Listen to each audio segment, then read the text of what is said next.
Chapter 11. The last event I recorded in my field notes took place in September 1965. It was the last of Don Juan's teachings.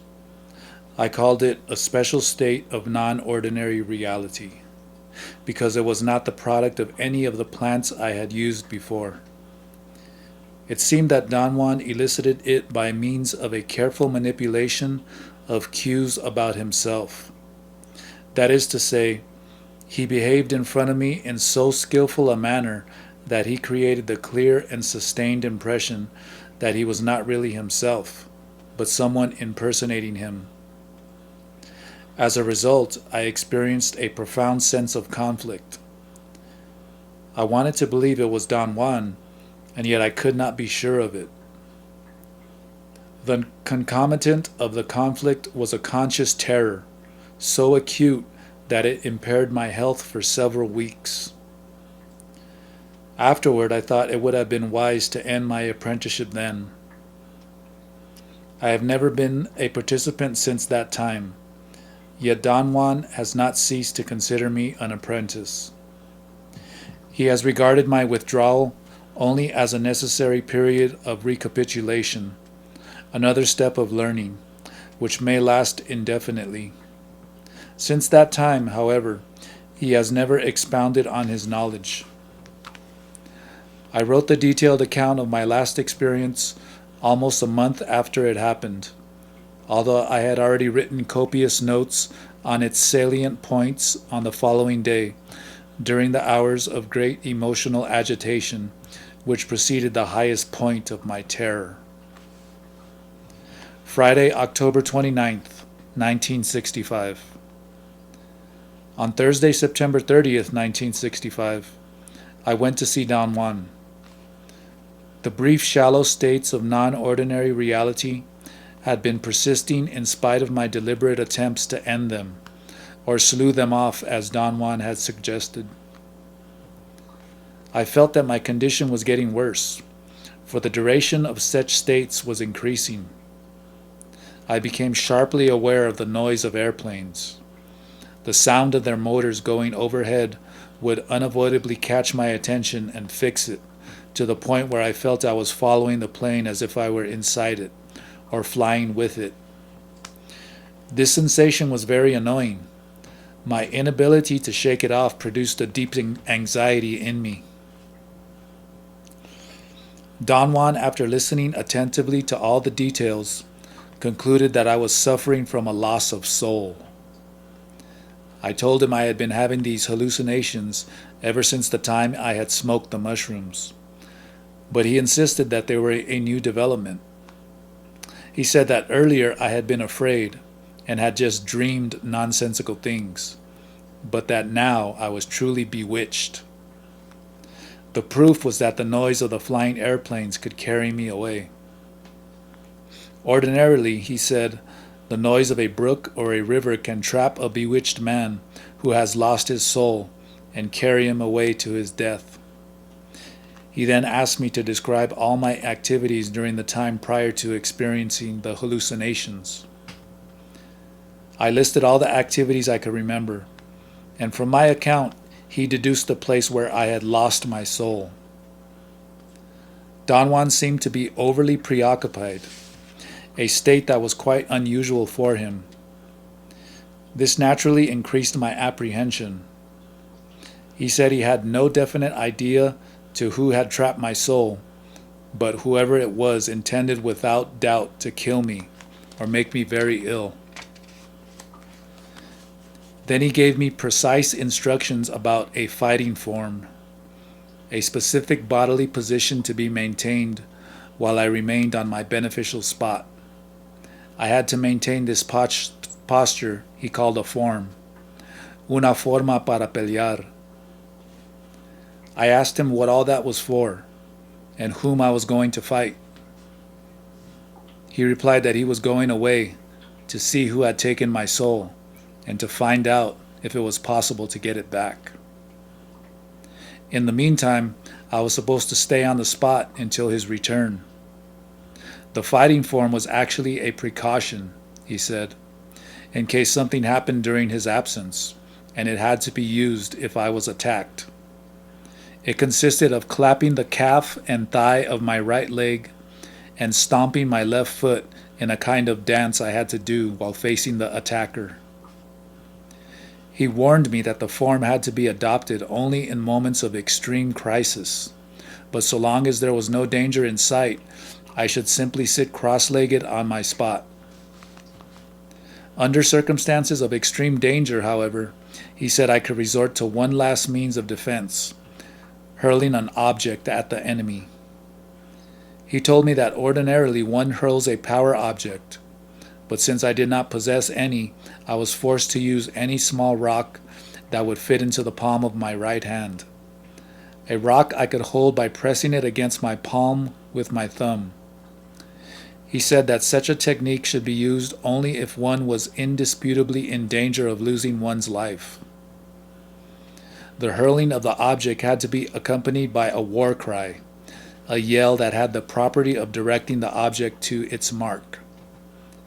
He emphatically recommended that I be careful and deliberate about the outcry, and not use it at random, but only under severe conditions of seriousness. I asked what he meant by severe conditions of seriousness. He said that the outcry or war cry was something that remained with a man for the duration of his life.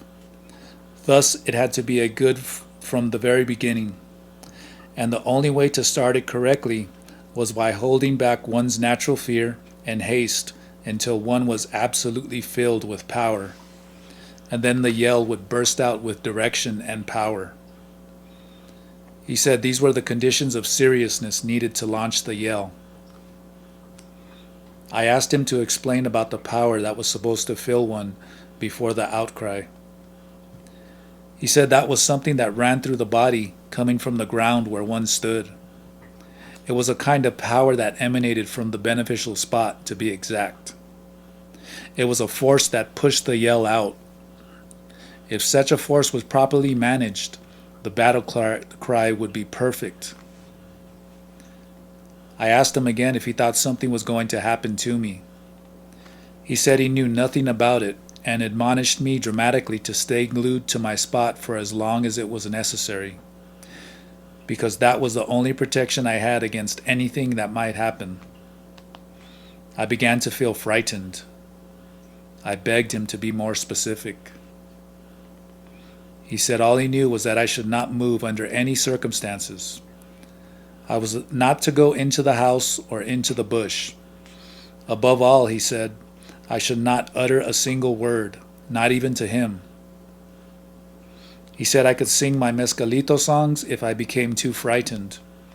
And then he added that I knew already too much about these matters to have to be warned like a child about the importance of doing everything correctly. His admonitions produced a state of profound anguish in me. I was sure he was expecting something to happen. I asked him why he recommended that I sing the mezcalito songs, and what he believed was going to frighten me. He laughed and said I might become afraid of being alone. He walked into the house and closed the door behind him. I looked at my watch. It was 7 p.m. I sat quietly for a long time. There were no sounds coming from Don Juan's room. Everything was quiet. It was windy. I thought of making a dash for my car to get my windbreaker, but I did not dare go against Don Juan's advice. I was not sleepy, but tired. The cold wind made it impossible for me to rest. 4 hours later, I heard Don Juan walking around the house. I thought he might have left through the back to urinate in the bushes. Then he called me loudly. Hey boy, I need you here, he said. I nearly got up to go to him. It was his voice, but not his tone, or his usual words.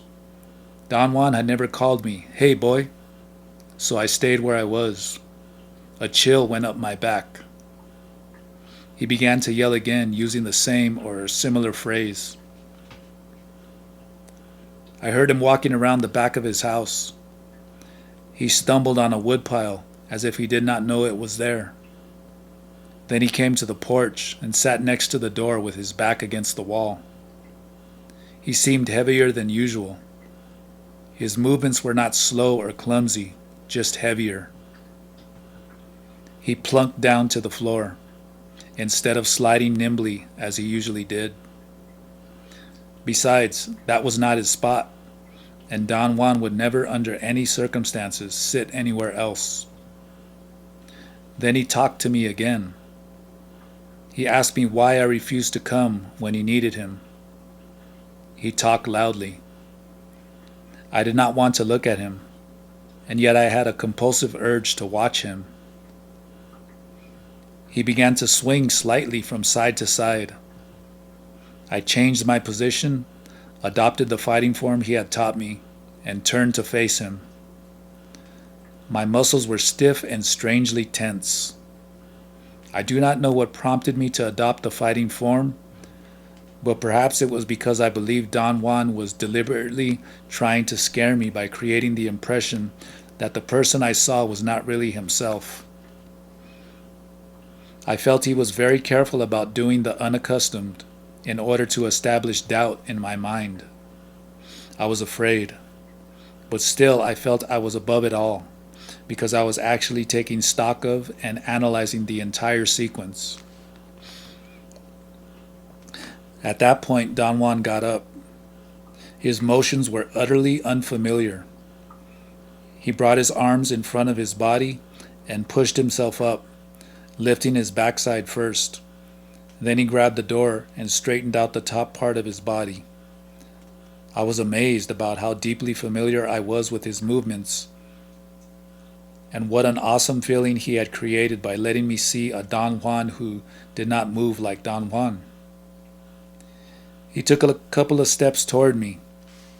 He held the lower part of his back with both hands, as if he were trying to straighten up, or as if he were in pain. He whined and puffed.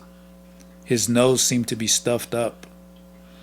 He said he was going to take me with him, and ordered me to get up and follow him. He walked toward the west side of the house. I shifted my position to face him. He turned to me. I did not move from my spot. I was glued to it. He bellowed, "Hey, boy, I told you to come with me. If you don't come, I'll drag you." He walked toward me. I began beating my calf and thigh and dancing fast. He got to the edge of the porch in front of me and nearly touched me. Frantically, I prepared my body to adopt the hurling position, but he changed directions and moved away from me, toward the bushes to my left. At one moment, as he was walking away, he turned suddenly, but I was facing him. He went out of sight. I retained the fighting posture for a while longer, but as I did not see him anymore, I sat cross-legged again with my back to the rock. By then I was really frightened. I wanted to run away, yet that thought terrified me even more. I felt I would have been completely at his mercy if he had caught me on the way to my car. I began to sing the peyote songs I knew, but somehow I felt they were impotent there.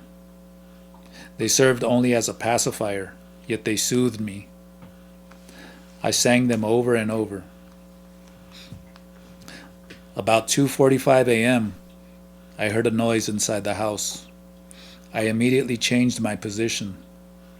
The door was flung open, and Don Juan stumbled out. He was gasping and holding his throat. He knelt in front of me and moaned. He asked me in a high, whining voice to come and help him. Then he bellowed again and ordered me to come. He made gargling sounds.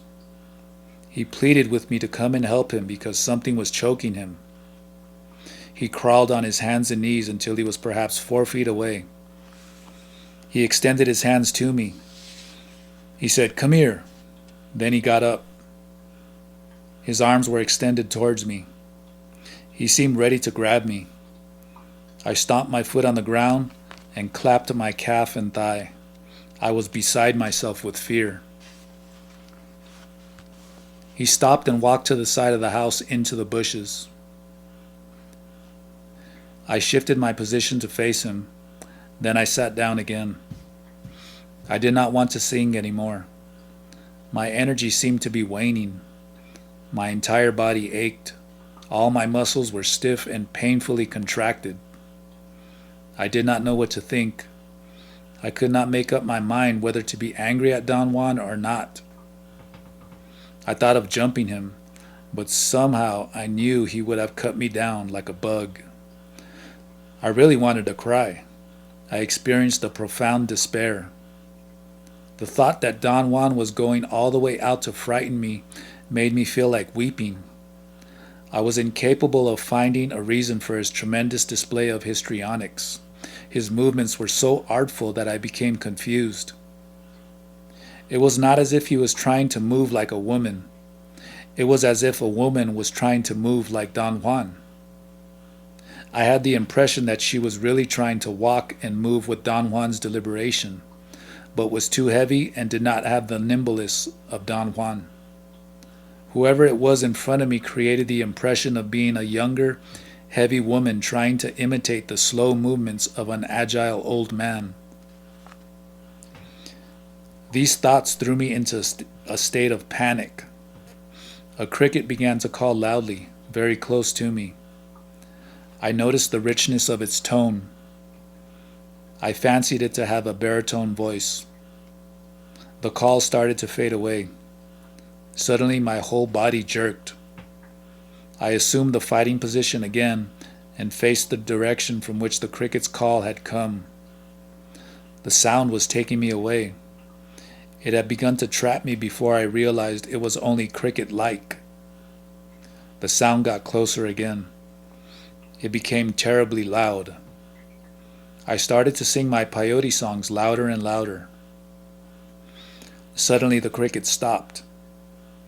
I immediately sat down, but kept on singing. A moment later, I saw the shape of a man running toward me from the direction opposite to that of the cricket's call. I clapped my hands on my thigh and calf and stomped vigorously, frantically. The shape went by very fast, almost touching me. It looked like a dog. I experienced so dreadful a fear that I was numb. I cannot recollect anything else I felt or thought. The morning dew was refreshing. I felt better. Whatever the phenomena was, it seemed to have withdrawn. It was 5:48 a.m. when Don Juan opened the door quietly and came out. He stretched his arms yawning and glanced at me. He took 2 steps towards me, prolonging his yawning. I saw his eyes looking through half-closed eyelids. I jumped up. I knew then that whoever or whatever was in front of me was not Don Juan. I took a small, sharp-edged rock from the ground. It was next to my right hand. I did not look at it. I just held it by pressing it with my thumb against my extended fingers. I adopted the form Don Juan had taught me. I felt a strange vigor filling me in a matter of seconds. Then I yelled and hurled the rock at him. I thought it was a magnificent outcry. At that moment I did not care whether I lived or died. I felt the cry was awesome in its potency. It was piercing and prolonged, and it actually directed my aim. The figure in front wobbled and shrieked and staggered to the side of the house and into the bushes again. It took me hours to calm down. I could not sit anymore. I kept on trotting on the same place. I had to breathe through my mouth to take in enough air. At 11 a.m., Don Juan came out again. I was going to jump up, but the movements were his.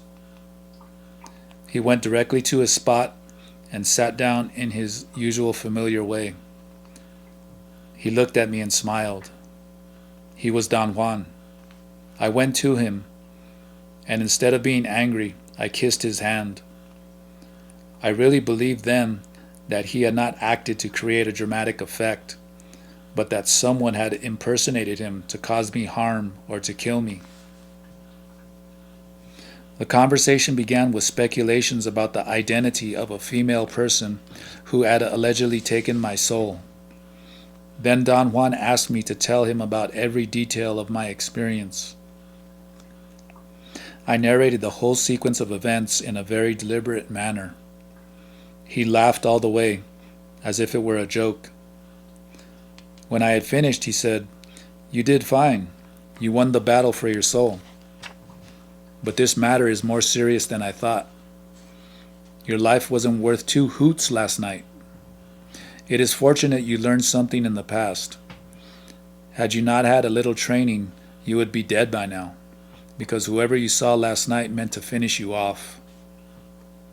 "How is it possible, Don Juan, that she could take your form?" "Very simple. She is a diablera and has a good helper on the other side. But she was not too good in assuming my likeness, and you caught on to her trick." "Is a helper on the other side the same as an ally?" "No. A helper is the aid of a diablero. A helper is a spirit that lives on the other side of the world and helps a diablero to cause sickness and pain. It helps him to kill." "Can a diablero also have an ally, Don Juan?" "It is the diableros who have the allies. But before a diablero can tame an ally, he usually has a helper to aid him in his tasks." "How about the woman who took your form, Don Juan? Does she have only a helper and not an ally?" "I don't know whether she has an ally or not. Some people do not like the power of an ally and prefer a helper. To tame an ally is hard work. It is easier to get a helper on the other side." "Do you think I could get a helper?" "To know that, you have to learn much more. We are again at the beginning, almost as on the first day you came over and asked me to tell you about Mezcalito, and I could not because you would not have understood. That other side is the world of diableros. I think it would be best to tell you my own feelings in the same way my benefactor told me his. He was a diablero and a warrior. His life was inclined toward the force and the violence of the world. But I am neither of them. That is my nature. You have seen my world from the start. As to showing you the world of my benefactor, I could only put you at the door, and you will have to decide for yourself. You will have to learn about it by your effort alone. I must admit now that I made a mistake. It is much better, I see now, to start the way I did, myself. Then it is easier to realize how simple and yet how profound the difference is. A diablero is a diablero, and a warrior is a warrior. Or a man who only traverses the path of life is everything. Today I am neither a warrior nor a diablero. For me there is only the traveling on the paths that have a heart, on any path that may have a heart. There I travel, and the only worthwhile challenge for me is to traverse its full length. And there I travel, looking, breathlessly." He paused. His face revealed a peculiar mood. He seemed to be unusually serious. I did not know what to ask or to say. He proceeded. "The particular thing to learn is how to get the crack between the worlds and how to enter the other world. There is a crack between the two worlds, the world of the diableros and the world of living men. There is a place where the two worlds overlap. The crack is there. It opens and closes like a door in the wind. To get there, a man must exercise his will. He must, I should say, develop an indomitable desire for it, a single-minded dedication. But he must do it without the help of any power or any man.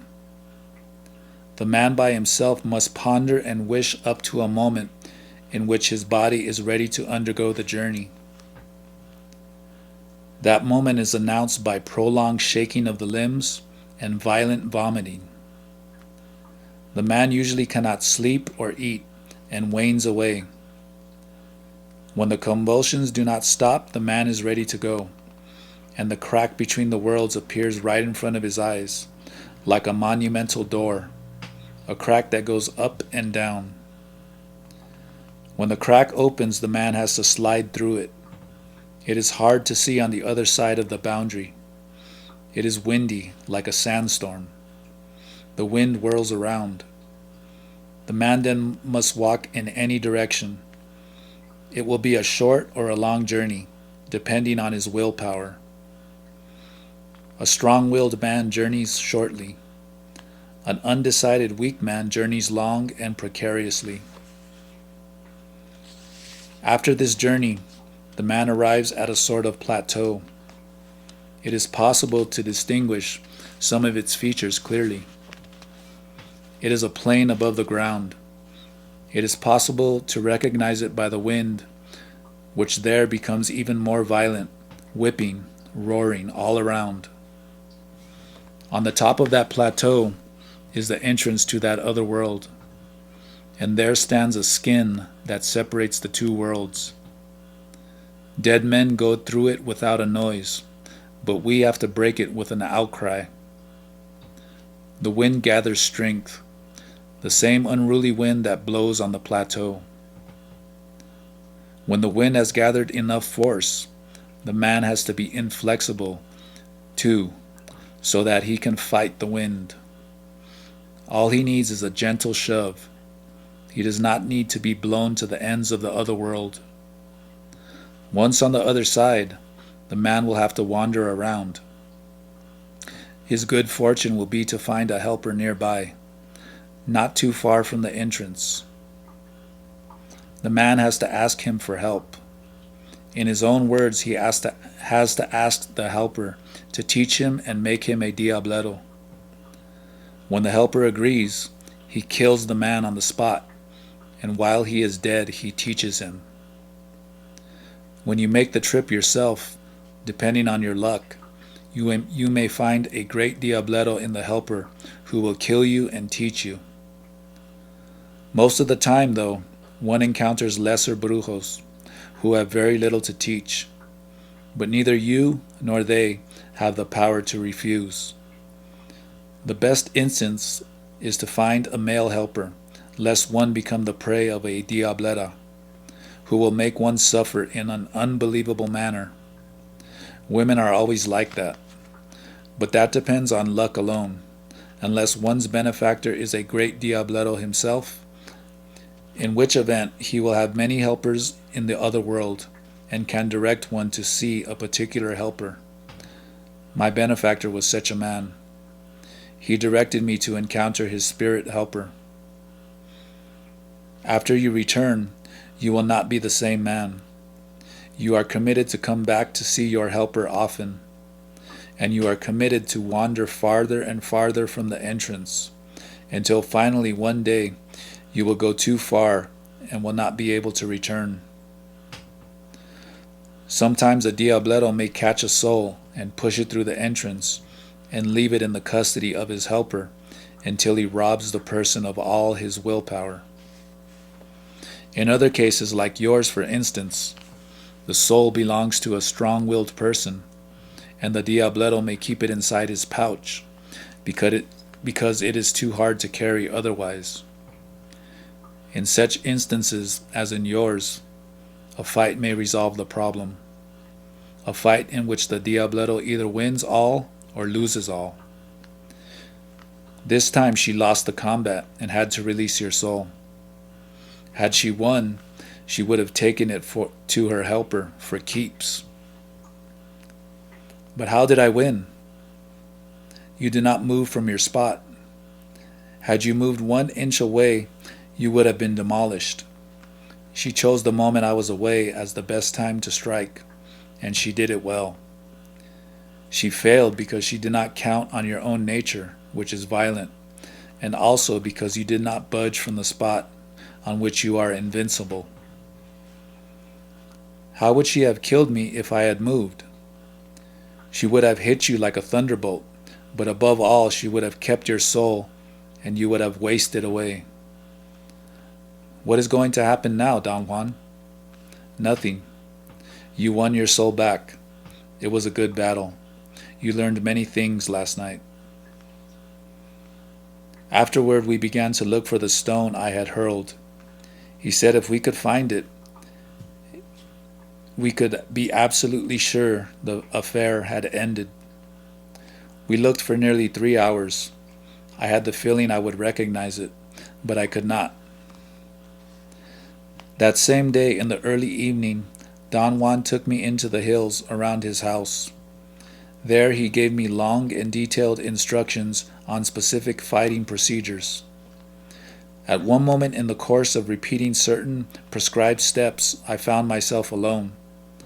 I had run up a slope and was out of breath. I was perspiring freely, and yet I was cold.